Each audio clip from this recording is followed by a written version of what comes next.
Hi, everyone. Saveliy Sorin was born, in a Jewish family to Jewish parents in the Vitebsk Garvanarate, which is in Belarus nowadays. Back then, it's the Russian Empire, not far from Vitebsk itself. Well, Vitebsk is famous as the birthplace of Marc Chagall. So he was born not far from there. His father, well, it was a very conservative Hasidic family, highly religious. And his father was, according to some sources, his father was even a local rabbi. But there was a big scandal because his mother at some point joined a Christian sect, Molokan sect. Apparently, this is not recorded anywhere. And we know that because of the scandal, the family eventually moved to Odessa. But according to some sources, he was born in Odessa, and then he was taken when he was a toddler. He was taken to Vitebsk, to the area around Vitebsk, and then again they would have to go back to Odessa, which is in Ukraine now, the city with the incredibly high Jewish population. But we don't know that. What we know is that it was relationships between the parents and also between Saveliy and his parents were far from perfect. And when he was in his teens, he fell out big time with his father, and he left home. That's what we know, also from his own accounts. That's just what I read from the accounts of his contemporaries, and they share that in their memoirs. So that's how we know that, because Saveliy Sorin eventually became a friend of everyone, and obviously in the immigration circle, everyone knew everyone, and everyone supported everyone. So there's a lot of information coming just from sort of a hearsay, but that's all we have, unfortunately. And he started wandering in the Ukraine, and eventually he came to St. Petersburg, but much later. So what we know about Odessa is that he studied. Eventually, he worked as an assistant to different trade people, obviously different craft shops, and he also worked as a delivery boy in the markets. Odessa was all about the trade and the port and the market anyway, and that's what the Jewish people were into. I mean, the poor Jewish people, obviously, and he always had this talent for painting, but it was clearly discouraged by his highly religious family. We don't know much about his mother anyway. That's all the information I have been able to find. And not it wasn't really that openly discussed. Obviously, it was a big scandal for allegedly a rabbi in the Hasidic family when a wife turns to Christianity and becomes a member of a Christian sect. That's an interesting story. So it's let's say we don't know much about it. So there are no documents, obviously. So let's just stick to the story. And he had no education prior education. I mean, in painting or drawing or whatsoever. He wasn't illiterate. So he was given a good education, but he was nothing. He didn't have much practice. He didn't know much about art, but he clearly showed some talent, and he enrolled in the art classes of Kiria Kastandi, a Greek artist who lived in Odessa. Odessa had a lot of international communities due to, well, just the fact that it was a big port city. So there was a very big Greek diaspora, and Kiria Castanidi eventually became, I would say, quite a popular and respected artist of realism movement. He's also forgotten these days, unfortunately, but back in the days, you could find his his artworks in local galleries, and then also even in the Soviet times, you can find his artworks everywhere. He was well quite popular, and also his works were quite neutral. Well, if those were not on religious topics, and that's why it was not really controlled by the Soviet state.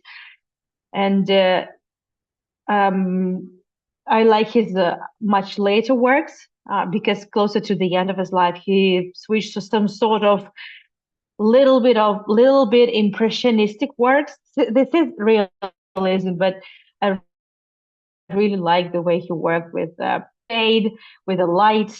I see something impressionistic in it, especially here, as you see this just rays of light. And it was not so easy to enroll to the classes, art classes of Castanidi. So it means that Saveliy Sorin indeed showed some interest and talent. So he graduated from those courses, and after that he came to St. Petersburg, and he managed to get accepted in the Imperial Academy of Fine Arts. And he wouldn't have been able to study at the academy without a prior education in the field of arts. So, but the art classes of Castanidi were enough. That also speaks a lot of, I guess, of the level and the recognition of the classes that Saveliy Sorin attended for several years, and he quite quickly um, met other fellow artists, and they started hanging out together. And he was just a people person. He was very chatty, easygoing, and he became everybody's friend quite quickly. He was a student of Ilya Repin, and Ilya Repin indeed remembered him. He praised him, and Ilya Repin was one of the, I would say, greatest artists of early 20th century realism movement. Ilya Repin is a big deal, and he was his teacher, and he was very much proud of his student and all the achievements of his student during those years in the academy. So in around 1901, Saveliy Sorin enrolled for the academy, and in 1907 he would graduate from the academy with flying colors, by the way. That's Ilya Repin, in case you forgot how he looked. And as I said, he made friends easily, and he knew how to make friends because he managed to establish so many connections in those very early years in St. Petersburg that those connections and this friendship would help him a lot in the immigration, because all the same people would find themselves in the south of Russia, in Crimea, and then in Tiflis, and then in Europe. Maxim Gorky, whom you may remember from my numerous tours done on different subjects, but mainly the revolution. So he was, well, that's not easy to describe. He was in charge of the whole literature in the Soviet times. He was a writer himself, but he, being a Soviet writer, managed to help and save and support a lot of, the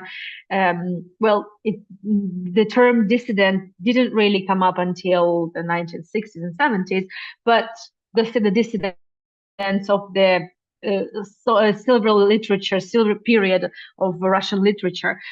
So all those artists that were never supported, never accepted Bolsheviks, he managed to save many artists, writers, poets, people of, I would say, the representatives of different creative, just of the creative class. Let's put it like that. And we don't know exactly when they became friends, but in 1901, Maxim Gorky and his wife helped Saveliy Sorin in an interesting situation. We know that in 1902, this portrait of Maxim Gorky was created by Saveliy Sorin. We know that for sure. And there was a story. There was a Jewish girl, daughter of a very well-to-do Jewish merchant in St. Petersburg. They fell in love. Saveliy Sorin and this Janina Berson. I haven't found a photo of her. There's just I checked that indeed it was Berson family, and yes, he indeed had a daughter Yanina, and the years also it everything checks. So at least this person existed. So they wanted to escape. They wanted to get married secretly and escape to Europe. Well, it didn't go really far. Eventually, they stayed in the apartment of Gorky and his wife.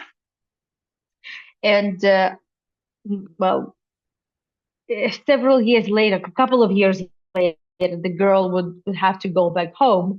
And after the breakup, Saveliy Sorin is, well, reportedly even tried to commit a suicide, but nothing worked out. So he survived, and Gorky and his wife Ekaterina Peshkova. Peshkov was his original last name. Gorky was just an alias. And they were friends. They were very good. They supported Saveliy Sorin. They also supported Yanina, but eventually Yanina decided to go back home, and they supported that the idea of hers very much because all these years she had been staying with them. So a couple of years. I don't know the exact year, but so according to the memoirs, that's about 2 years or so. Um, and speaking of the portraits, so 1902, both portraits were created in 1902. So the next year, well, the next year after that big escape, Gorky, there are several museums of Maxim Gorky in the country, and always in his studies there would be photos of the closest people to him, his closest friends, and there would always be a photo of Saveliy Sorin. That's him, always. This is not my photo; it's the photo I found online. And speaking of the portrait that Saveliy Sorin created of Maxim Gorky, this portrait several years after it was created, that was around 1903, 1904, while Saveliy Sorin was still just a student of the Academy of Fine Arts, he sent this portrait for an exhibition to the States. And in the States, this work was noticed, praised, and even sold, and it remained in the collection, in the private collection of someone in the States. And then after, well, having changed several owners, it is now in one of the American museums, I guess in Washington Gallery. Yeah, the portrait of Saveliy Sorin, who at that time was just a student. So that was apparently that was a very good portrait, and quite early, Saveliy Sorin just found his style.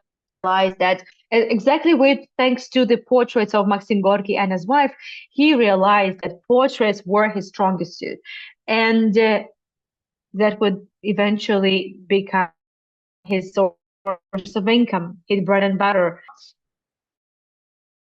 Uh, uh, uh, just with them, very good. Some people claim, well, indeed this is realism, but some people even called it the was like a painted sculptures. So this is how accurate, exact, and up to the point, and psychological those portraits were. Well, that's what the contemporaries would say. This is his graduation work, 1907, Inspirational Minutes. I don't know what's going on here, but for this work, Saveliy Sorin was, well, he graduated with flying colors. And because he studied well, he was given a permission to travel for 2 years just to practice to, well, it was kind of it's called pension. He became a pensioner. So he would be given the scholarship. And for 2 years, he was allowed to travel across Europe, visit museums, and, well, take everything in. Let's put it like that. Every year, just some really distinguished students, graduates of the academy, such as uh, 2 years abroad at the expense of the Romanovs and the Imperial Academy.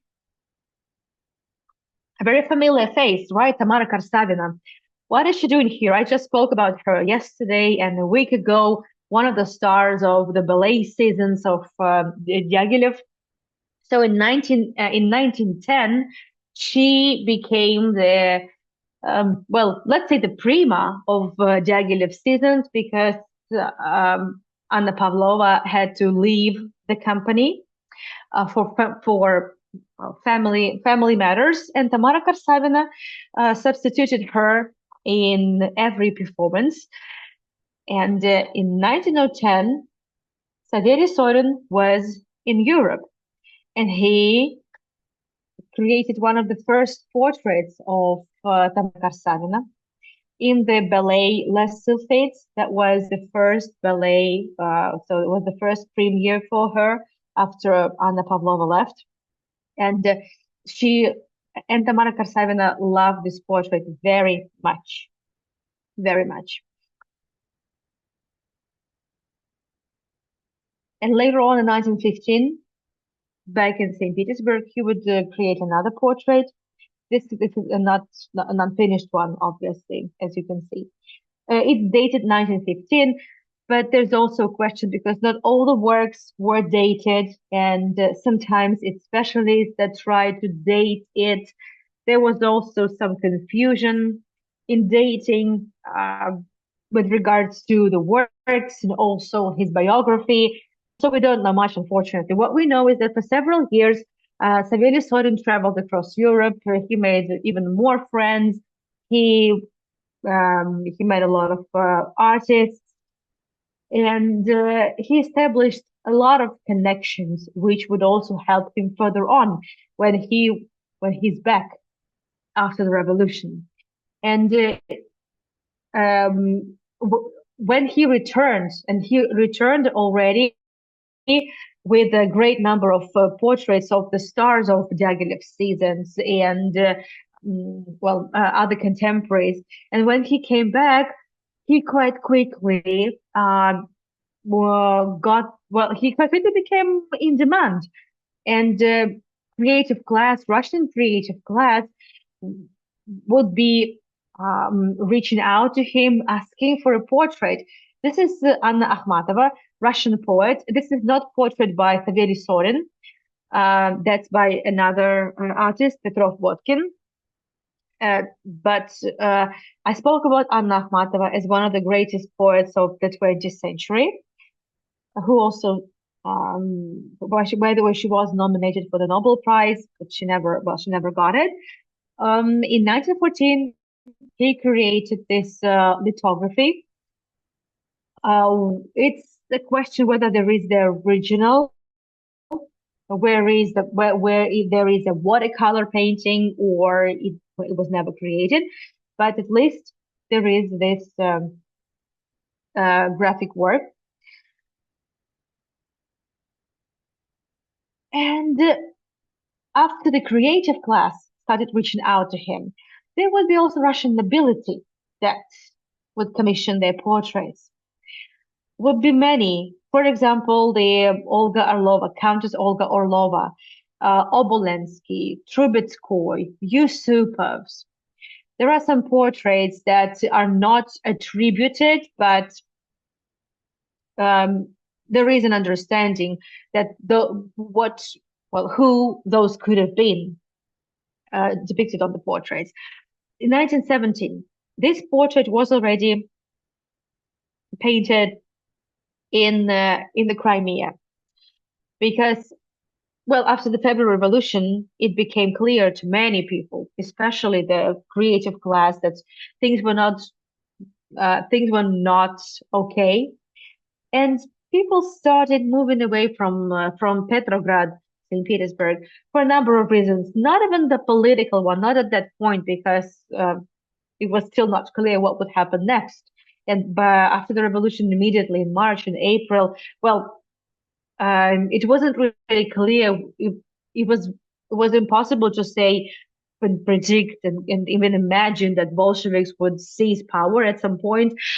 But because of the hunger, because of the unrest, it wasn't very easy to stay in Petrograd. So eventually, people started moving elsewhere, and obviously, all the nobility would be going to the south because they had their manors there, and because the revolution hadn't really reached the south yet, and they had some time, they could buy them some time. So this portrait was already written in Yalta, which is in the Crimean Peninsula anyway.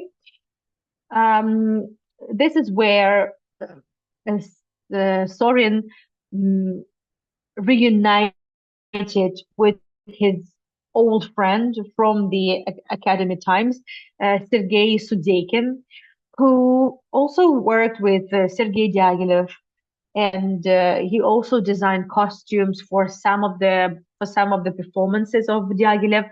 But he also was hired by St. Petersburg drama theaters, and also private theaters. It was a hobby, common hobby for the Russian nobility to have private theaters and throw performances every once in a while.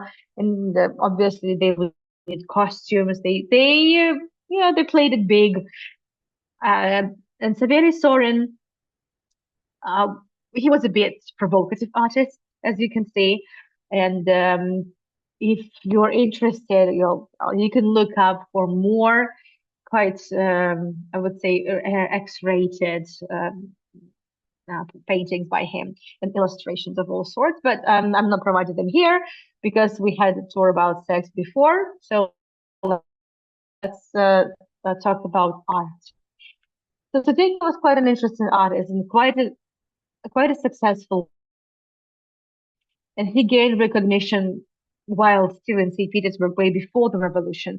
And well, they were very good friends. They just got along. Sudeikin, his wife Vera Sudeikina, and Saveliy Sorin, they would quite often even live together. No dodgy business. Well, it was easier to survive like that because, well, okay, some Russian nobility felt really okay and were comfortably well off even after the revolution while staying in their own manners, but this would come to an end very soon. And Saveliy Sorin, even though he was in demand, he wasn't really rich. Closer to the end of his life, he would become quite comfortably well off, but not at that point. And so while they stayed together through thick and thin, and then in 1920, they eventually would flee from. Sorry, in 1918, they would flee to Tiflis from from the Crimea, and they would stay in Tiflis up until 1921, up until the invasion of the Bolshevik army to Georgia. And that's the artwork by Sergei Sudeikin. What you can see here is, let me show you, not like that. Yeah, Grigol Robokidze. I will be talking about him definitely on some of the tours. Very interesting character, an actor, a poet. Anna Gorodetska, she hosted an art salon. Then Vera Sudeikina, that's Sudeikin himself, and that's Saveliy Sorin. They would be together. They would stick together all the time because it was easier. And so together they would immigrate from one place to another. While they were, by the way, Vera Sudeikina would eventually divorce Sudeikin and become, well, she had been married several times, but she's most famous for her second marriage, she married Igor Stravinsky. In 1924, Saveliy Sorin created her portrait, and we don't know whereabouts of this portrait, unfortunately, at the moment. We know where the copies are, but we don't know where the original is, unfortunately. And she loved the portrait very much. And I like it too. So it's realism, but it's more than just a portrait. It looks sometimes his portraits looked even like photographs. And he spent hours and days uh, with this really meticulous and on this very meticulous work. That's what he was really loved for. But we move on.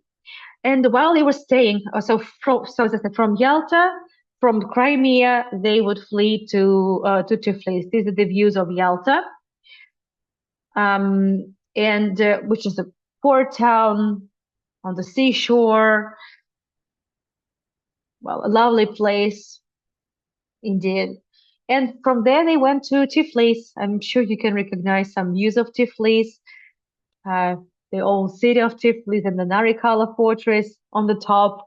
Yeah, not much really has changed since then, which is incredible. Even look at this scaffolding, look at this fence, it's still here. I'm pretty sure some of the fences that we see on our tours, well, looks like they have been here ever since the turn of the 20th century.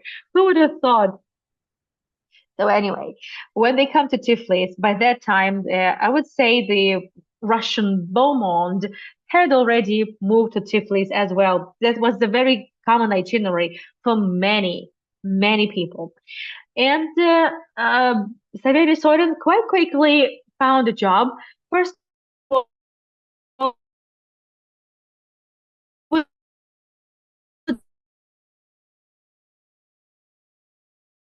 you may remember my tours in theater in the very heart of the city, beautiful building. So apart from just the theater work, there was also sort of a club called Chimerioni. The This is the photo. It was a restaurant, a club, and that was the big hub where all the Russian immigrants and the Georgian creative elite would hang out together. There was no really a separation. There was no segregation. Well, now there is. No, Russian immigrants hardly ever mingle with locals, but that's due to the history that would happen further on.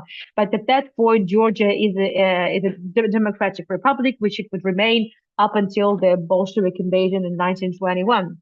And in that place, in that restaurant slash bar slash tavern, Saveliy Sorin would partner with fellow artists, and they would just decorate the walls of Chimiglione restaurant, and you wouldn't believe it, but those frescoes are still there.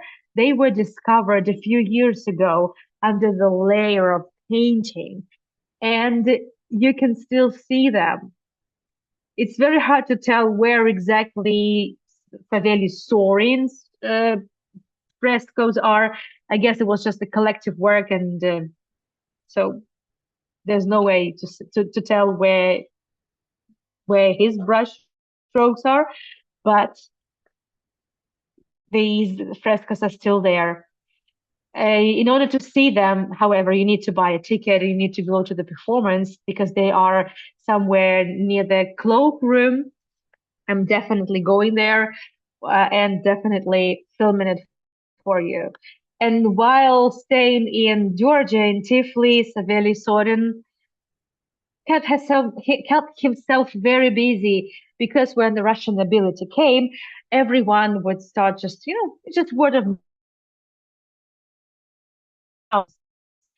Well, Saveliy Sorin is here, Sudeikin is here, and some other Russian artists I hear want a portrait done by some of the most popular portrait artists of those days.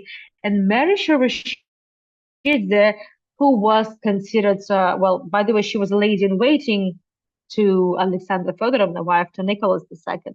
And she obviously knew all the Georgian nobility because she was from the Georgian aristocratic family. She knew all the Russian nobility, obviously, not just Russian artists, but the aristocrats. So Mary also wanted the portrait. As you know from some of my tours, after that, Mary immigrated to Paris and she became one of the most popular models for Coco Chanel. They gave a tour about Georgian wealth about because of her story. She was incredibly beautiful, and that's the portrait that Saveliy Sorin created. And this portrait was her favorite. However, she didn't. It wasn't finished, and Saveliy Sorin never really gave it to her. He kept the portrait with himself. And his portrait to get only few other portraits. Some portraits remained in the country, and it is believed that some portraits of Georgian nobility and Russian nobility are, well, are somewhere in Georgia. They may have been destroyed, or they may have been just taken by someone. Well, we don't know, but well, he only managed to take very few portraits with him. And obviously, this was one of his most favorite. And there is a rare photograph of Marisha Rashidze being a model for Saveliy Sorin. It's a very rare photograph. I just came across it by chance. And well, such a gem to see it. And this photo has a very interesting history because eventually it ended up in the private collection of Grace Kelly and Prince Rainier of Monaco. And the legend has it that Grace Kelly every morning would wake up and the first thing she would see every morning would be the portrait of Marisha Rashidze hanging above her bed. Yes. And well, some would say, well, that's just a legend. That's just impossible. How is this possible? But we know that the wife of Saveliy Sorin, Anna Sorina, she was also originally from Russia, but she was a citizen of France, and she had property in Monaco and Monte Carlo. That's how it was. And so she was friends with Prince Rainier and Grace Kelly. And we know that some of the portraits after Saveliy Sorin passed away, she inherited all the artworks, the dozens of them. There were like 70 portraits that Saveliy Sorin wanted to donate to the Soviet Union. And so she had to, and she had to deal with that. I will tell you the story of what happened to all these artworks, but some of the portraits ended up in the family of Monaco royal family, and there was even several rooms that served as a small home museum to Saveliy Sorin. The museums, there was never any museum to Saveliy Sorin, but Prince Rainier and Grace Kelly made sure there would be several rooms where only his portraits would be exhibited. Yeah, that's quite an interesting story, right? And that's written everywhere, like in Russian sources, in French sources. I even had to translate an article from French. Thank goodness there is Google Translate and ChatGPT is very helpful. So Melita Cholakashvili is another Georgian aristocrat that had a portrait done by Saveliy Sorin. This was another portrait that Saveliy Sorin took with him to immigration. It also was not finished, and that's the reason he never really gave it to her, because everyone had to flee in such a hurry. Everyone had to pack, and they literally jumped on the last ships that would take them from Batumi to Turkey, and then eventually to Paris, right? So this is the portrait of Melita Cholakashvili. Melita also became a model for Chanel, and her daughter became a favorite model for Lanvin. Another Georgian nobility. We are skipping the Q&A in the middle because I'm having another tour in 20 minutes from now. But in the end, we are going to have a Q&A. So that's definitely happening. Elisa Dadiani. Dadiani is a very old aristocratic dynasty, and Elisa, unfortunately, she died quite young at a car crash. In a car crash, but she was considered also one of the most beautiful women in Paris. There was something about these Georgian women that so all of them were so incredibly beautiful and so educated. So they were just, I don't know, they didn't need to do really anything. Just be there in Paris, going to places, and they would be seen, noticed, and yeah. So this is the portrait of Elisa Dadiani still in Tbilisi, and some portraits of Georgian women are back to Georgia because eventually his wife, his widow, gave it to the Georgian government. But we'll mention it also in the end. Let's move on. At least we know fate of some of the portraits of those that he took with him. After that, in early 1920s, Saveliy Sorin finds himself in Paris, and he would be traveling across Europe because he realized that he had friends nearly everywhere in Europe, and Russian nobility wanted to have more portraits done by him. They wanted to um, they wanted to well some people wanted to support him and some just wanted to be painted by him because well even though most of these people uh, well Paris and Europe just couldn't care less about how aristocratic and how noble these families are. The Trubetskoy, the Trubetskoy family, the Obolensky family, the Naryshkin family, the Shuvalovs, well, they couldn't care less, but Russian nobility wanted to leave, wanted to recreate that comfort zone, that lifestyle that they used to have. So he was in demand because many people wanted to live the same way they used to live before the revolution, even though on the new soil. So Anna Pavlova, who at that time had been a star, big star already for a long time. So she also was a model for she commissioned the portrait. Not she wasn't not a model. He didn't ask her. She wanted the portrait by Saveliy Sorin. And yes, they were private sessions. And he loved his work very much because Anna Pavlova was like Beyonce. Well, this is how popular she was, more or less. It's more or less accurate comparison, I would say. And here there's a photo the Stanislavski, and quite interesting. Fedor Shalapin, uh, by the way, the star of the very first Diaghilev Russian season, even before the ballet, because Diaghilev started with opera.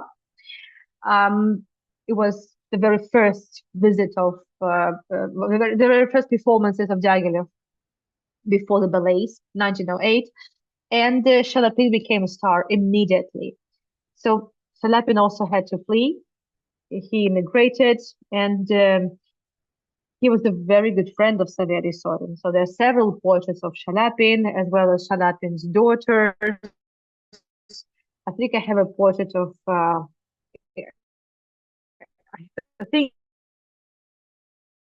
further on there we'll have a portrait of one of the daughters of and the Romanovs, as you know, they were related to the British royal family. So in 1923, Elizabeth Angela Marguerite Bowes-Lyon commissioned a portrait to Saveliy Sorin. And as you know, she was mother to future Elizabeth, Queen Elizabeth II. And the portrait, that's the portrait of her.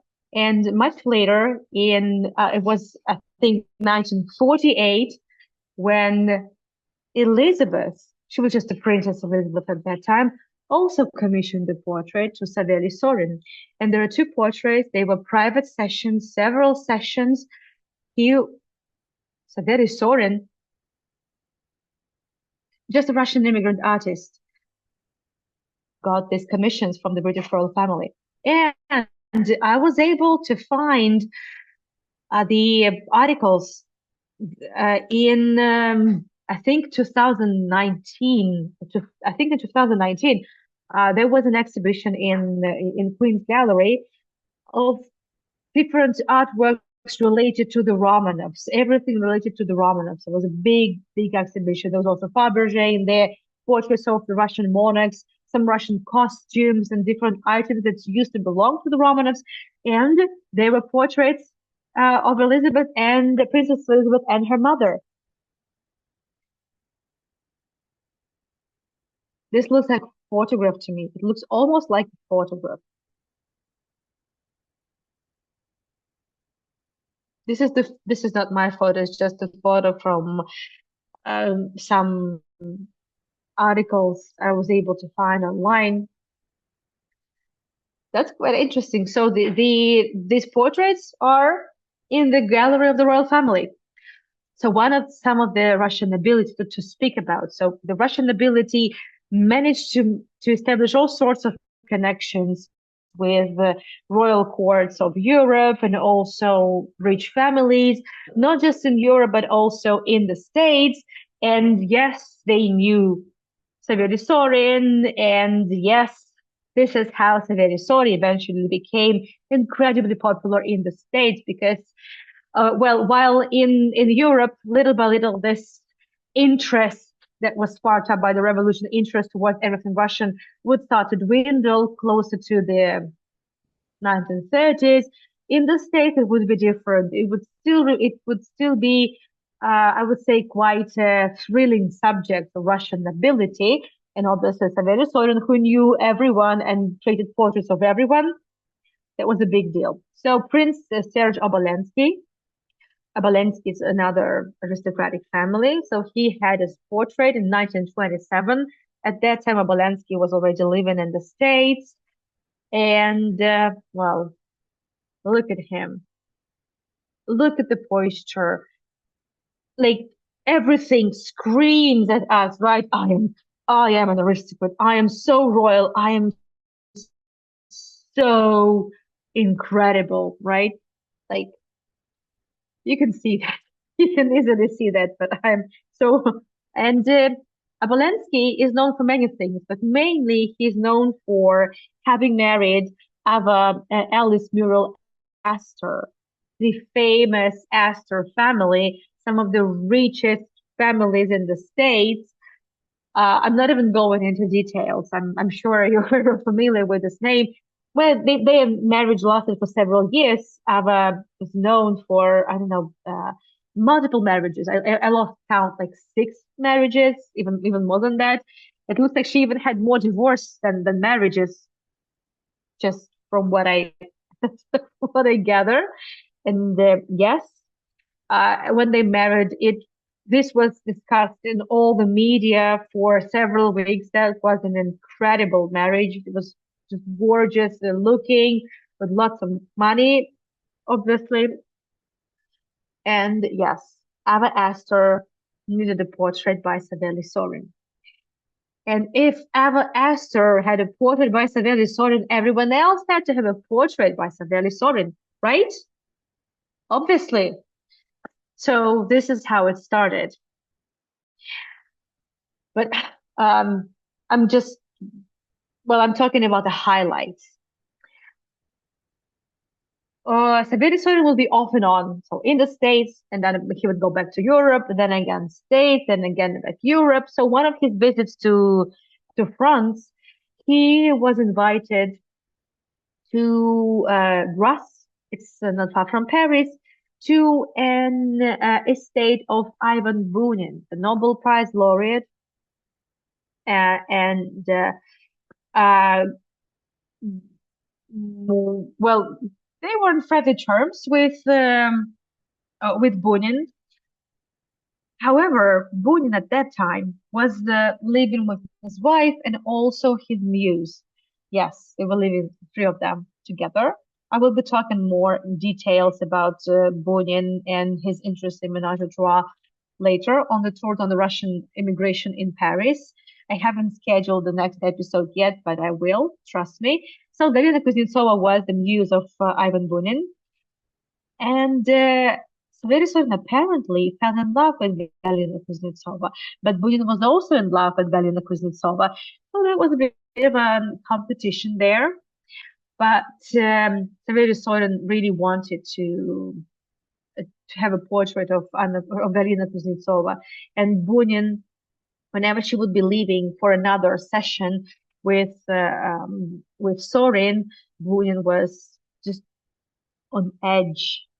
He was very worried. He would just um, climb the wall from jealousy. And we don't know what happened then when the portrait was being made. We don't know much, but we don't know also where the portrait is, unfortunately.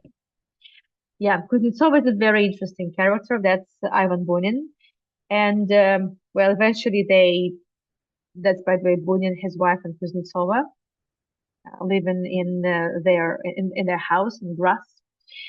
By the way, exactly thanks to Kuznetsova, Bunin wrote the most important novel, and after that, he finally was given the Nobel Prize. Um, yeah, and you can read the memoirs. It's called the Grass Diary, Diary from Grass by Kuznetsova, where she shares a lot of well details of life together with Bunin. So, but we don't know where the original is. We only have a photograph of Kuznetsova's portrait. Natalia Kovenko, she was also a Russian immigrant, by the way. She was the star of the silent movies in Hollywood. And she so badly wanted a portrait by Saveliy Sorin that she came to his studio and she told him she was ready to pay any money for the portrait, but Saveliy Sorin was just about to leave for Europe. And she cried that she left. And then he just, I don't know, had a mercy for her. So eventually he stayed for a little longer in the States just to finish her portrait. And as you see, she was not very happy. And indeed, nobody knew, but at that time really, she was in the zenith of her glory in those days. But nobody knew that she had been incredibly homesick and severely depressed. But Saveliy Sorin saw that. Look at the how she's sitting. Look at the just the pose and the eyes and the face. So indeed, he he created psychological portraits, but some would claim that they were not even portraits. They look like photographs, or they look like sculptures. That's Homenko in one of the films. Mm. So she was the star, but eventually she returned to the Soviet Union. Um, many stars of silent movies were became outsiders when the sound came up and when the sound movies came up. So eventually she she went to the Soviet Union and she would never really be remembered, unfortunately. But speaking of the American, Otto Herman Kahn, who was the star and sensation of Wall Street, he he was a big fan of Saveliy Sorin, and he one of was also one of the biggest sponsors of Saveliy Sorin, and his daughters, all of them had portraits of Saveliy Sorin by Saveliy Sorin, while Margaret Emily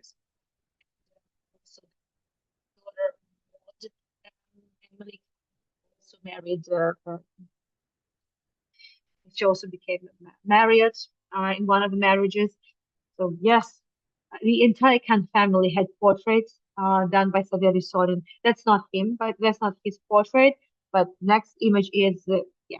So Lady Maud Marriott, the daughter of Herman Khan as well. It's also considered one of the best portrait by Saveliy Sorin. I know the time is ticking out. Just a few more things. Vivian Lee, the famous Gone with the Wind star, also wanted a portrait by Saveliy Sorin, and she had one. I like it, by the way. And well, all the dukes and duchesses of Europe wanted to have a portrait by Saveliy Sorin. I'm just providing just some of them. Another, another, well, I would say socialite, Mary Benjamin Rogers, had a portrait by Saveliy Sorin. And Saveliy Sorin normally required many sessions, and they were ready. They were ready for as long as it needed. We also have some self-portraits by him. So that's the photograph 1946 with his son. That's him and Alexandre Benoit, 1946, Paris. So Alexandre Benoit eventually left some kind of an article about Saveliy Sorin, and that was one of the sources of information about him. Obviously, Benoit worked a lot with Diaghilev, and Diaghilev knew Sorin, and that's the self-portrait of Saveliy Sorin that was painted a few weeks before he passed away. He passed away from cancer. So his wife was supposed to deal with all those 70 portraits. This portrait of hers, by the way, is also in the private collection of the Monaco royal family. It was a present to Prince Renier and Grace Kelly. And that's her visiting the Soviet Union. And I would like to share with you a short video with subtitles of her visit to the Tretyakov Gallery when the Soviet Union accepted some of the portraits, only some. В Государственной Третьяковской галерее госпожа Сорина, вдова русского художника Савелия Сорина, передала картины, завещанные ее мужем Советскому Союзу. Принимая дар, министр культуры СССР Фурцева сказала, что эти картины пополнят коллекции крупнейших советских музеев. Ученик Репина, Савелий Сорин долгие годы жил и работал в Америке и Франции. That's, by the way, one of the daughters of Shalappin. Главное место в его творчестве занимает портрет. Среди 17 картин, завещанных им родной стране, портреты видных деятелей искусства.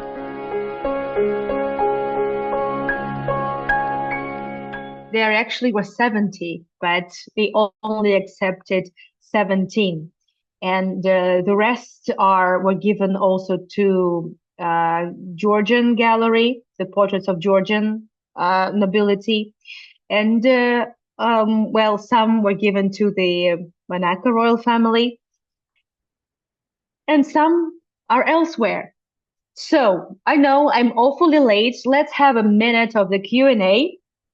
And then I'll be off to Jerusalem. So who would have thought, right? There's so very little information about Saveliy Sorin, and yet I'm able to overrun even with this very little content. Thank you, Sharon. Thank you so much. So here is the links. So the next tour, well, I'm still here. I'll be a couple minutes late, but I'm still here. Just so you would know, the next tour is in a minute from now, and that's the link over there. We're going to be talking a little bit about the southern wall and then western wall of the Temple Mount. Oh, well, I'm sorry, I'm not sure what happened. I guess it's the connectivity, because it did show me that my connectivity was a bit unstable a couple of times. I guess that's what happened. Yeah, Akhmatova was very good. Yes. Akhmatova, I did a tour about her, by the way, the museum, the love story. She was a lover of Modigliani for some time as well, and also we have portraits of Modigliani, portraits by Modigliani of Anna Akhmatova. Well, so thank you so much for joining me. If you happen to have more questions about Saveliy Sorin, please don't hesitate to reach out to me in person, and I will gladly answer them if I have the information, because there's not so much, unfortunately. And Thank you so much also for your interest in these tours and for your support. I will see you in Jerusalem.